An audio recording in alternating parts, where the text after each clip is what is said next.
আজ রাতে আর কোনো রূপকথা নেই। হয়তো এই উদ্দেশ্য করেই ইনভিনসিবল জাভি আলোনসোর দিকে হাফ টাইমের আগে আঙুল তুলেছিলেন আতালান্তা কোচ ইয়ান পিয়েরো গ্যাসপারিনি। সেটি আর হতেও দেননি। 2 গোলে পিছিয়ে থেকেও শেষ মিনিটে গোল করে অনেক ম্যাচেই কামব্যাক করেছিল বায়ার লেভারকুসেন। অনেকে ভেবেই নিয়েছিল ইউরোপা লিগের ফাইনালে তা আবারও ঘটতে যাচ্ছে।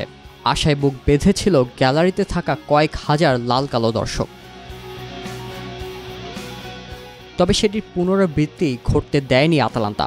যখন লেভারকুসেনের ম্যাচে ফিরে আসার সময় তখনই কাউন্টার থেকে লুকমান পূর্ণ করেন তার হ্যাট্রিক, যা ছিল লেভারকুসেনকে কফিনে বন্দি করার পর শেষ পেরেক।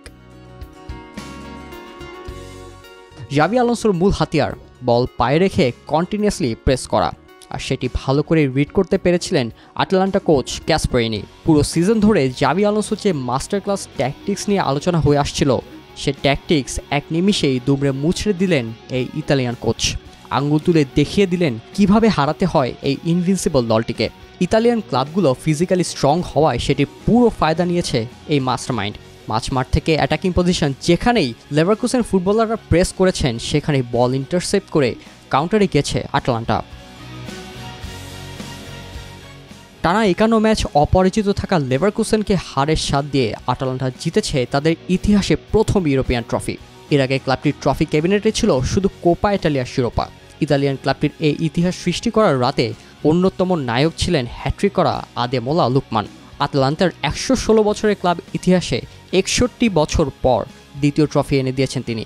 1969 ইউরোপিয়ান কাপ ফাইনালে আয়াক্সের বিপক্ষে এসি মিলানের হয়ে হ্যাট্রিক করা পিয়ারিনোর প্রার্থীর পর এই প্রথম ইতালিয়ান কোনো ক্লাবের ফুটবলার ইউরোপিয়ান প্রতিযোগিতার ফাইনালে হ্যাট্রিক করেছেন। এছাড়া 2009 সালে ইউরোপা লিগ চালুর পর এই প্রতিযোগিতার ফাইনালে প্রথম খেলোয়াড় হিসেবে হ্যাট্রিক করেছেন লুকমান।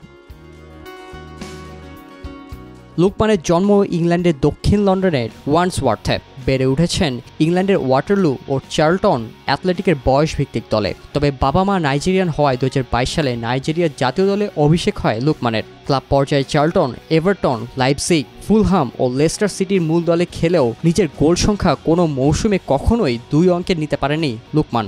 তবে ব্যর্থতার বোঝা কাটিয়ে 2022 সালে অগস্টে আতালান্তায় যোগ দেওয়ার পর থেকেই নিজেকে মেলে তুলতে থাকেন এই নাইজেরিয়ান।